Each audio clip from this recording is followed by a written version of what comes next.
Tifal, selamat siang. Ini nampaknya sidang terkait perintahan penyidikan sudah selesai atas nama terdakwa Arif Rahman Arifin. Tadi ada pemeriksaan saksi dari digital forensik yang sempat kami amati sedikit, termasuk juga keterangan yang disampaikan oleh kuasa hukum dari terdakwa. Apa yang bisa Anda sampaikan di sini? Apa yang menarik atau adakah fakta baru dari hal-hal yang sudah disampaikan oleh ahli, termasuk juga respon daripada pihak kuasa hukum terdakwa? Iya. Sepanjang hari ini proses pemeriksaan atau mendengarkan keterangan ahli digital forensik atas nama Adi Setia untuk terdakwa Arif Rahman Arifin ini menyoroti lebih banyak penekanannya soal prosedur dari penanganan ataupun juga pemeriksaan atas data digital yang diterimanya. Kalau kita ingat lagi tadi dalam keterangan awal disampaikan bahwa Adi Setia yang bertugas di Direktorat Tindak Pidana Siber Mabes Polri ini menerima sejumlah barang dari penyidik, barang bukti dari penyidik yang kemudian diminta untuk ditelusuri lebih lanjut. Ada total 6 barang yang diterima, satu diantaranya berupa diska keras atau hard disk, sementara sisanya merupakan diska lepas atau flash disk. Nah, di antara 6 barang tersebut hanya ada satu yang memiliki keterkaitan dengan kasus yang diperiksa oleh penyidik, dalam hal ini terkait dengan pembunuhan Yosua, yakni pada diska keras atau hard disk yang ternyata saat ditunjukkan isinya berupa video yang menggambarkan rekaman CCTV di Kompleks Polri Duren 3 Jakarta Selatan. Ini visualnya menangkap gambaran kondisi di depan rumah dinas Verdi Sambo saat itu yang masih mendapatkan fasilitas di Kompleks Polri Duren 3 Jakarta Selatan.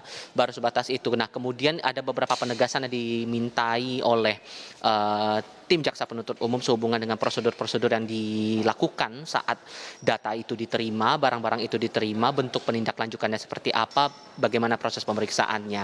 Nah, tadi yang saya cermati betul yang sempat ada cecaran pertanyaan dari tim kuasa hukum Arif Rahman Arifin ini seputar prosedur dari pemeriksaan, karena disebutkan bahwa ada standar prosedur internasional yang dipegang oleh tim penyidik dari Direktorat Tindak Pidana Siber untuk menangani ataupun juga memeriksa dari sejumlah bukti itu tadi. Nah, itu yang coba digali tadi oleh Ketua Tim Kuasa Hukum dari Arif Rahman Arifin, Junaidi Saibi tadi.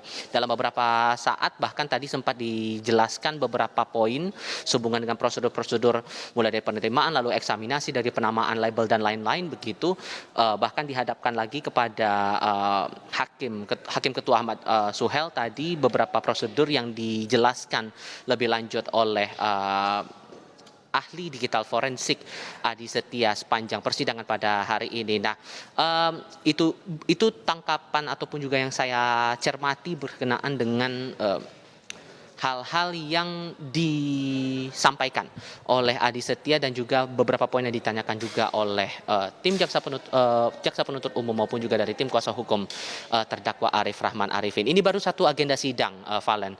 Agenda berikutnya atau agenda yang juga masih berjalan seiring sejalan dengan agenda Arif Rahman Arifin ini juga berlangsung saat ini di ruang sidang 3 Pengadilan Negeri Jakarta Selatan untuk terdakwa Irfan Widianto. Ada 2 saksi mahkota yang sampai dengan saat ini masih memberikan keterangan di muka sidang, yakni Cuk Putranto dan juga Baikuni Wibowo. Awalnya ada satu saksi ahli yang coba dihadirkan. Satu ahli maksud saya yang coba dihadirkan di persidangan, namun ahli tersebut dikonfirmasi tidak bisa hadir dalam sidang pada kesempatan kali ini, sehingga hanya 2 ahli tersebut yang 2 saksi tersebut, Baikuni dan juga Cuk, yang diperiksa saat ini atau diminta keterangannya di muka persidangan. Sementara untuk sidang terhadap terdakwa Arif Rahman Arifin, awalnya rencananya ada 2 orang.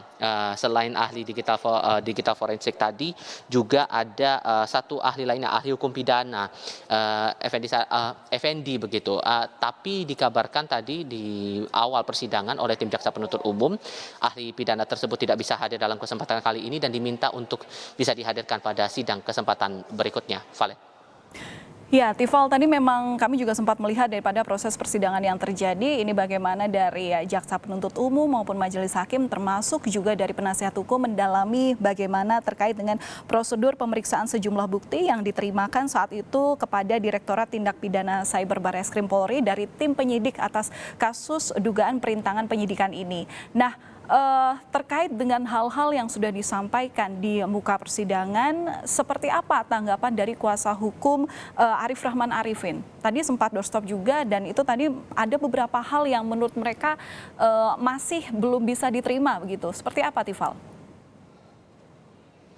Karena tadi bahkan sebelum keterangan pers disampaikan selepas sidang tadi sempat ada perbincangan dengan awak media dengan Junaidi Saibi tadi selaku ketua tim kuasa hukum dari Arif Rahman Arifin. Tadi dijelaskan sebelum sidang bahwa sebetulnya ini tidak punya keterkaitan yang cukup kuat sebetulnya dengan posisi Arif Rahman Arifin sebagai terdakwa dalam kasus ini dihadirkannya ahli digital forensik tersebut, sehingga pada akhirnya yang coba digali selanjutnya oleh tim kuasa hukum dari terdakwa ini sehubungan dengan prosedur-prosedur itu tadi, karena mereka tampaknya sudah mempelajari, dari tim kuasa hukum sudah mempelajari prosedur-prosedur yang diterapkan itu sesuai dengan penerimaan ISO yang didapatkan oleh tim DTP Cyber, apakah prosedur itu sudah dijalankan atau tidak. Tapi dari tim dari ahli digital forensik menyampaikan bahwa tugas dia hanya menerima dan memeriksa sesuai dengan tupoksi yang ia lakukan sebagaimana tugasnya untuk mendalami atau memeriksa data-data digital tersebut dari 6 barang yang saya sampaikan tadi di awal, termasuk salah satunya yang berisi video rekaman CCTV di Kompleks Polri Duren 3 Jakarta Selatan. Baru sebatas itu, sehingga yang akan menarik lagi kemudian adalah saksi dan juga ahli lain yang coba didatangkan oleh jaksa penuntut umum, karena jadwalnya baru akan disidangkan kembali pada 5 Januari 2023 akan didatangkan lagi ahli ataupun juga saksi dari pihak jaksa penuntut umum untuk terdakwa Arif Rahman Arifin. Valen. Baik, memang nanti tanggal 5 Januari 2023 itu akan kembali berlanjut sidang atas terdakwa Arif Rahman Arifin yang memang diharapkan akan mengungkap daripada keterangan lebih jelas lagi terkait upaya perintahan penyidikan yang dilakukan oleh sejumlah terdakwa mantan dari Korps Bayangkara. Terima kasih atas laporan Anda, jurnalis Kompas TV Tifal Solesa langsung dari Pengadilan Negeri Jakarta Selatan.